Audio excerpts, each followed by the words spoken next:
সে তাদের অধিকার আদায়ের জন্য রাস্তায় দাঁড়িয়ে আত্মবিশ্বাস নিয়ে দুই ডানা মেলে বলেছিল, বুকের ভিতরে তুমুল ঝড়, বুক পেতেছি গুলি কর।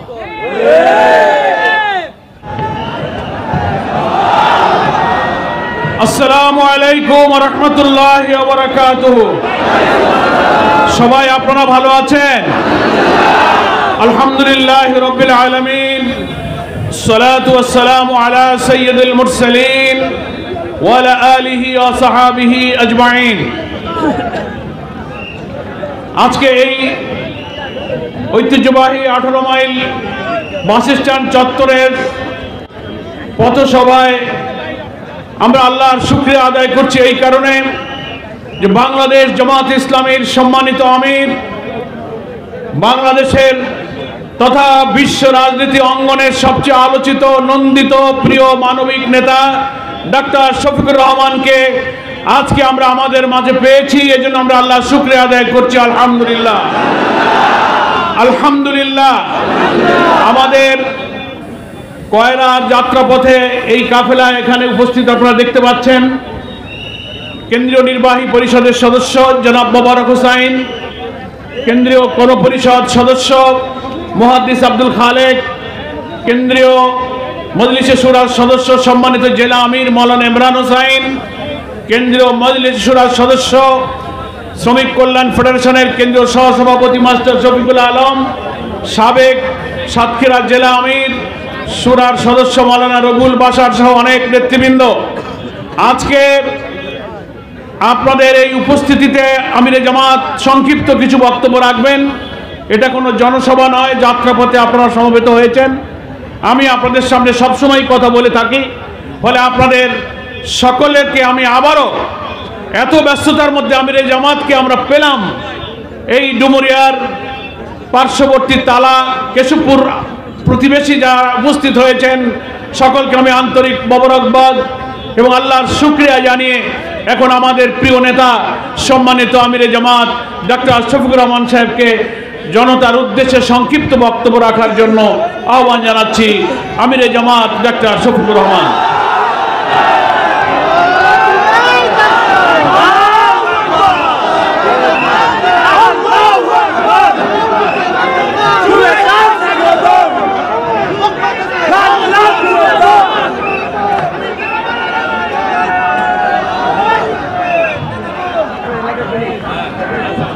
আসসালামু আলাইকুম ওয়া রাহমাতুল্লাহ।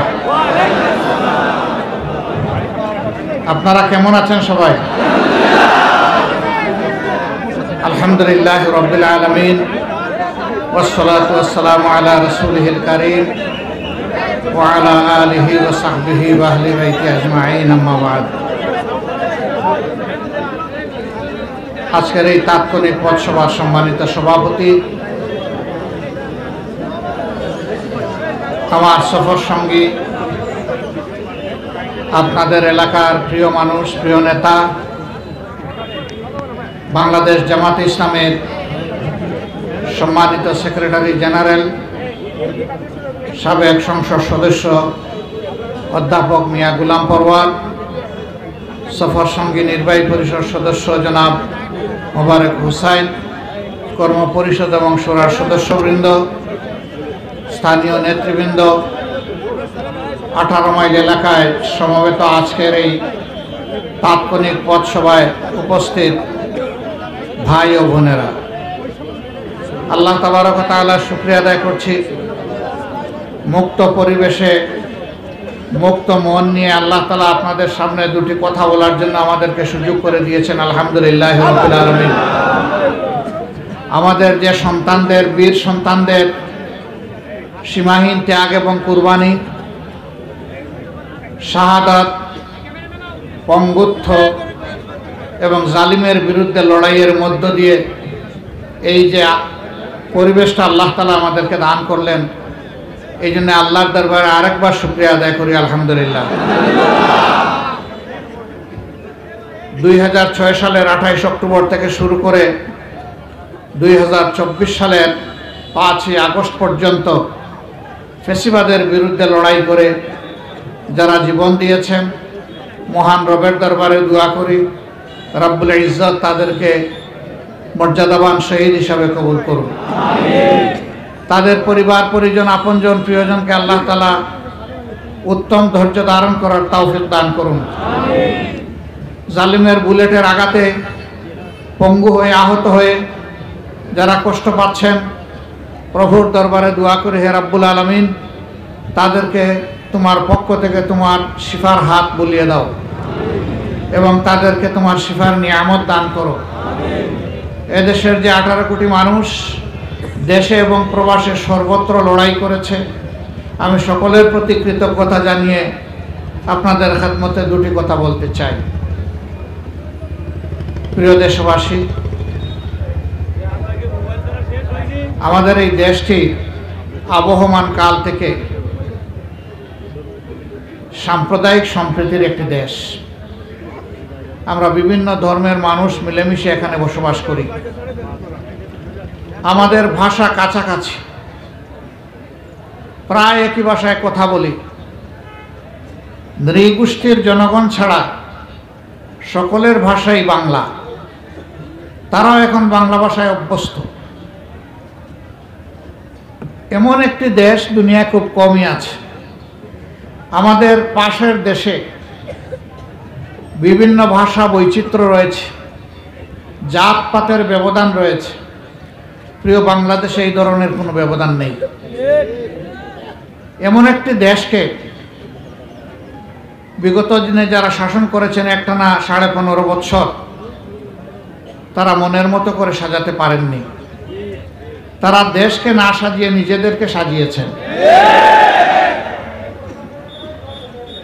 দেশের মানুষের হাতে কাজ তুলে দেওয়ার পরিবর্তে দেশের মানুষের হাত থেকে রিজেক্ট তারা কেড়ে নিয়েছেন। লাখো বেকারের মিছিলে জনপদ ছিল পৃষ্ঠ। আমাদের যুবকেরা যুবতীরা লেখাপড়া শেষ করে প্রয়োজনের তাগিদে তাকে একটা পেশা বাছাই করে নিতে হবে। সেই পেশা বাছাই করতে গিয়ে তাদের অনেকের জীবনে নাবিশ্বাস, এই দুয়ারে ওই দুয়ারে, মামার কাছে, খালার কাছে, চাচার কাছে, অমুকের কাছে, ওই স্যারের কাছে, তমুকের কাছে ঘুরতে ঘুরতে অনেকের জীবন প্রায় শেষ হওয়ার উপর। বেকারত্বের অভিশাপ নিয়ে মাঝে মধ্যে দেখি কেউ কেউ আত্মহত্যা করে, যদিও আত্মহত্যা মহাপাপ। কিন্তু অসহ্য জীবন যখন তার হয়ে যায়, জীবনকে যখন নিজের এবং পরিবারের জন্য বোঝা মনে করে, তখন লজ্জা থেকে বাঁচার জন্য শয়তান তাকে ওয়াসওয়াসা দেয় এবং সে আত্মহত্যা করে। এই সর্বনাশের জন্য সরকার দায়ী। এমন শিক্ষা কেন দেয়া হবে যেই শিক্ষার পাঠ চুকানোর পরে একজনকে বেকার হয়ে এইভাবে তাকে হতাশ হয়ে ঘুরতে হবে কেন? আপনারা দেখেছেন আমাদের শিক্ষা প্রতিষ্ঠানে কলম হাত থেকে কেড়ে নিয়ে গুন্ডাদের হাতে সেখানে অস্ত্র তুলে দেওয়া হয়েছে। ঢাকা বিশ্ববিদ্যালয়ের মতো জায়গায় আপনাদের বাগেরহাটেরই সম্ভবত একটা ছেলে, হলে তাকে জায়গা দেয়নি, গণরুমে রেখেছে। কথা শুনেনি, শীতের রাতে, পৌষের রাতে তাকে হলের বাইরে নিয়ে বসিয়ে রেখেছে। 3 দিনের মাথায় সেই ছেলেটা নিউমোনিয়া আক্রান্ত হয়ে জীবন থেকে, এই দুনিয়া থেকেই চলে গেল। বুয়েটের কথা আপনারা শুনেছেন। এই দক্ষিণবঙ্গেরই একটা ছেলে, যার বাড়ি কুষ্টিয়ায়, আবরার ফাহাদ, অত্যন্ত মেধাবী ছেলে। সে নামাজ পড়ে, এটা তার অপরাধ। তুই নামাজ পড়িস তাইলে তুই শিবির, অতএব তোর রক্ষা নাই। সেই ছেলেটাকে টানা 5 ঘন্টা পিটিয়ে পিটিয়ে মেরেই ফেলল। এরা কি মানুষ না পশু? শিক্ষা প্রতিষ্ঠানে গিয়েছে মানুষ হবে, অথচ সরকার তাকে বানিয়েছে পশু। এবং এই রকম পাশবিকতা যারা করেছে, সরকার তাকে অভিনন্দন জানায়। আমাদের মেয়েরাও তাদের হাতে নিরাপদ ছিল না। ঢাকার 2টা বিখ্যাত মেয়েদের প্রতিষ্ঠানের মেয়েদের উপর কি করা হয়েছে? জাহান্নামের আযাব তাদের উপর চাপিয়ে দেওয়া হয়েছিল। তাদের মা বাপ পাঠিয়েছিল মানুষ হওয়ার জন্যে, আর আওয়ামী লীগের দুষ্ট শয়তানরা নিয়েছে তাদের ইজ্জত কেড়ে। জাহাঙ্গীরনগর বিশ্ববিদ্যালয়ে 96-2001 সাল আওয়ামী লীগ যখন দেশ শোষণ করে, তখন আপনারা দেখেছেন জসিমউদ্দিন মানিক নামে তাদের একজন ক্যাডার বিশ্ববিদ্যালয় ছাত্রলীগের সেক্রেটারি ছিল। সে 100টা মেয়ের ইজ্জত লুণ্ঠন করার পরে সে উৎসব পালন করেছিল। পশু লজ্জা পায় এই ধরনের অবস্থা দেখে। আল্লাহর কোরআনের ভাষায় কালানাম, এদের চরিত্র পশুর মতো। আল্লাহ বলছেন নৌ বালহুম আদাল্লু, এরা পশুর চেয়ে নিকৃষ্ট।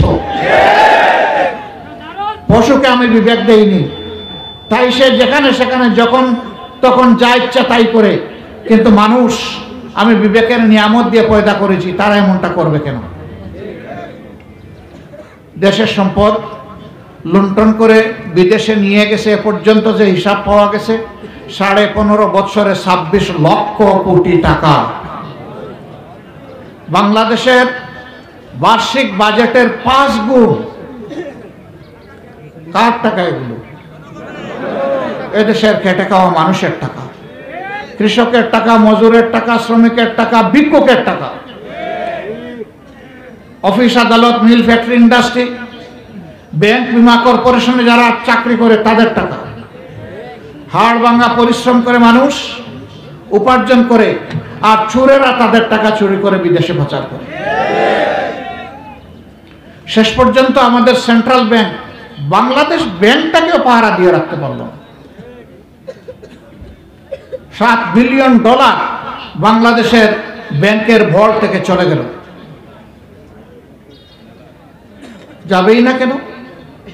তাদের অর্থমন্ত্রী বলল ঘুষকে এখন থেকে ঘুষ বলবেন না, এখন থেকে বলবেন স্পিড মানি।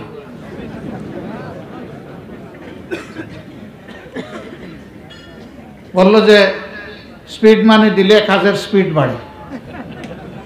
আরেক মন্ত্রী বলল ঘুষ খাও, তবে বেশি খাইও না, একটু কমাইয়া খাইও। সার্কাস পার্টি, মাথা খারাপ।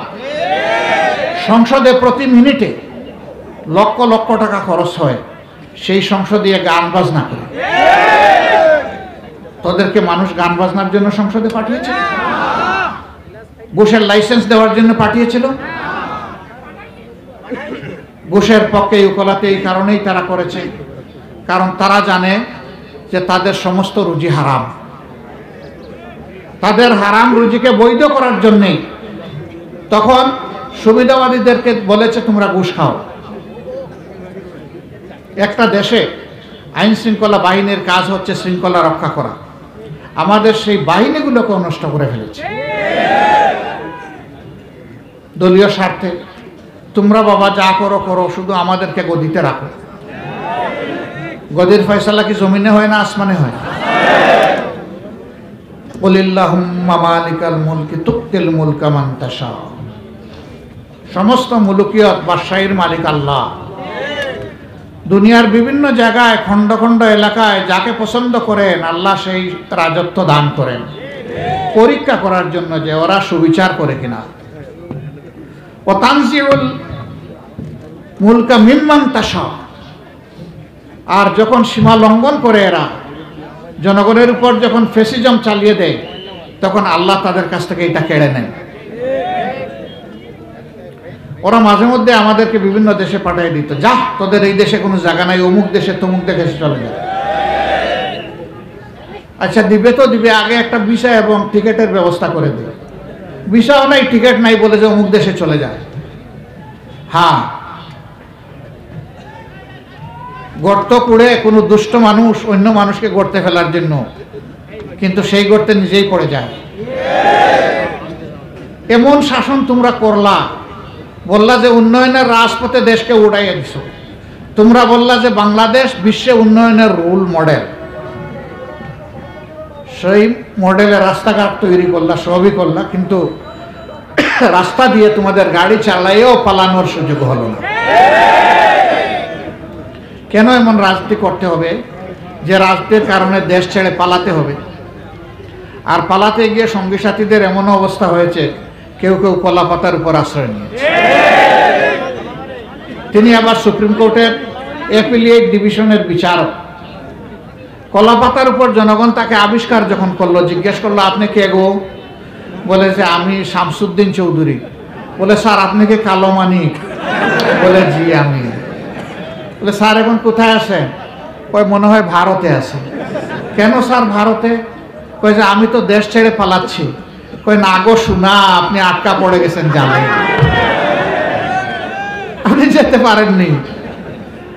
আপনি যেখানে হম্বি তম্বি করেছিলেন ওই জালেই আপনি আটকা পড়ে গেছেন। দিক এই সমস্ত জীবনের প্রতি লজ্জা হয়।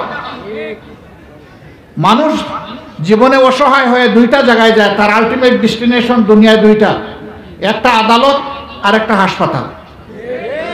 সেই আদালতে বসে ওরা রাজনীতি করেছে, রাজনৈতিক হুঙ্কার দিয়েছে।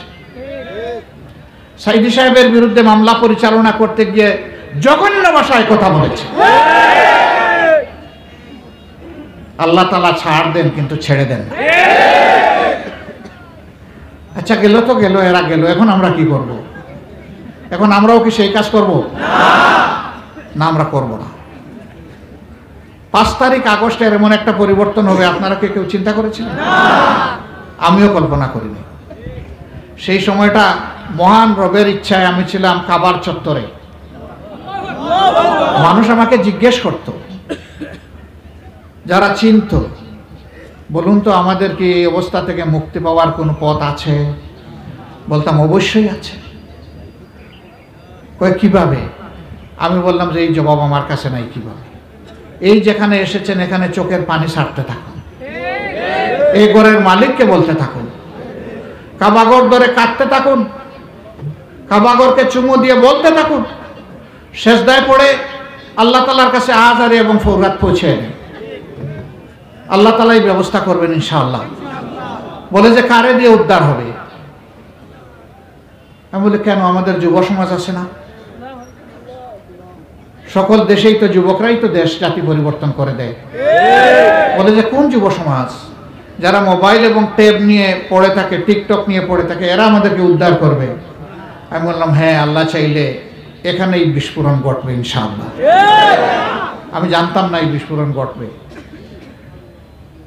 মক্কা মদিনা হজের কাজ শেষ করে একটু আমি তুরস্কে গিয়েছিলাম।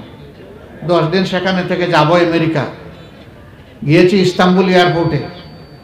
এয়ারপোর্ট থেকে তাদের কর্মকর্তারা বলল যে আমেরিকা আপনাকে কবুল করবে না, আমরা ফ্লাইটে আপনাকে উঠাতে পারছি না। আমার সঙ্গী যিনি ছিলেন এই এলাকার সন্তান, একজন চিকিৎসক, মন খুব খারাপ করলেন। আমি তার মাথা এবং পিঠে হাত বুলিয়ে দিয়ে বললাম তুমিও জানো না আমিও জানি না, আল্লাহর এটা পছন্দ হয়নি, নিশ্চয়ই আল্লাহ পছন্দের কোনো জিনিস আমাদেরকে দেওয়ার জন্য অপেক্ষা করছে। চলো আমরা এক কাজ করি, বাংলাদেশে না গিয়ে আমরা আল্লাহর বাড়িতে যাই, সেখানে গিয়ে আরো কিছু কথা আল্লাহকে বলি, মন খুলে বলি। আমরা আবার উমরার বিষয় নিয়ে সৌদি আরবে ঢুকলাম, 1 সপ্তাহ সেখানে থাকলাম। একই দৃশ্য, ওই যারা আছে সবাই একই কথা জিজ্ঞেস করে, আর সবাইকে বলি যে আল্লাহর কাছে বলতে থাকে। 17 তারিখ জুলাই মাস আমাদের দেশে সেই দিনটা ছিল আশুরার দিন। 12টার সময় আমরা এসে ঢাকায় পৌঁছলাম আল্লাহর মেহেরবানিতে। শান্তিতে বের হয়ে আসলাম এয়ারপোর্ট থেকে। 2:30টা থেকে বাংলাদেশ গরম হয়ে গেল। এই যে গরম হলো, শেষ পর্যন্ত গিয়ে 5 তারিখ তার পরিসমাপ্তি হলো। আলহামদুলিল্লাহ, অনেক জীবন চলে গেল। সেই রংপুরের ছেলেটা, নিবৃত পল্লীগ্রামের পীরগঞ্জের ছেলে আবু সাইদ, অত্যন্ত মেধাবী। তার পরিবারে আরেকটা লোক এসএসসি পাশ করে নাই, গরিব পরিবারের ছেলে, আল্লাহ তার মধ্যে মেধা দিয়েছিলেন। সে তাদের অধিকার আদায়ের জন্য রাস্তায় দাঁড়িয়ে আত্মবিশ্বাস নিয়ে 2 ডানা মেলে বলেছিল, বুকের ভিতরে তুমুল ঝড়, বুক পেতেছি গুলি কর। তার আত্মবিশ্বাস ছিল তার দেশের লোকেরা তাকে গুলি করবে না, কিন্তু 1, 2, 3 পরপর 3টা গুলি করে তাকে শেষ করে দেওয়া। আন্দোলনের আগুন জ্বলে উঠল। শুধু বাংলাদেশ না, সারা বিশ্বে বাংলাদেশিরা যে যেখানে আছে, এমনকি বাংলাদেশদের পাশে অন্যান্য দেশের লোক দাঁড়িয়ে গেল। আমরা জানতাম কি যে এই ধরনের একটা ঘটনা ফেসিবাদের স্বৈরাচারী সরকারের পতনের জন্য নিয়ামক হবে, আমরা কেউ জানতাম? কিন্তু আল্লাহ সেটা করে দিলেন। আল্লাহর দরবারে দোয়া করি, আল্লাহ আমাদের এই বুকের সন্তানকে মর্যাদাবান শহীদ হিসাবে কবুল করুন। তার হাত ধরে প্রায় 2000 ছেলে মেয়ে দুনিয়া থেকে চলে গেল। তাদের সকলের জন্য দোয়া করি, আল্লাহ তাদের শহীদ হিসাবে কবুল করুন। শাহাদত এখানে শেষ নয়। 28 অক্টোবর 2006 সাল লগিবইটার তাণ্ডবে যাদেরকে হত্যা করেছিল, পরবর্তী পর্যায়ে জামাতে ইসলামীর নেতৃবৃন্দ, কোরআনের পাখি সাইদি সাহেব সহ যাদেরকে হত্যা করা হয়েছে বিচারের নামে তামসা করে, সেই থেকে যে যাত্রা শুরু হয়েছিল হত্যাকাণ্ডের, এরপরে বিডিআর সদর দপ্তরে আমাদের দেশপ্রেমিক সেনাবাহিনীর চৌকোর 57 জন অফিসার এবং তাদের পরিবারের অন্যান্য সদস্যদেরকে যেভাবে নির্মমভাবে পাশবিক কায়দায় হত্যা করা হয়েছিল, সেই হত্যা আর মানুষের রক্ত তাদের হাতে লেগেছিল 5 আগস্ট পর্যন্ত। এখন কেউ কেউ সুশীল সেজে জিজ্ঞেস করে আগামী নির্বাচনে তারা আসবে কি? আমি বলি, যারা গণহত্যা করেছে, গদিতে থাকার জন্য দেশের মানুষের কিনা অস্ত্র দিয়ে দেশের মানুষের বুকে গুলি ছুড়েছে, তারা কি এই দেশে রাজনীতি করার অধিকার রাখে?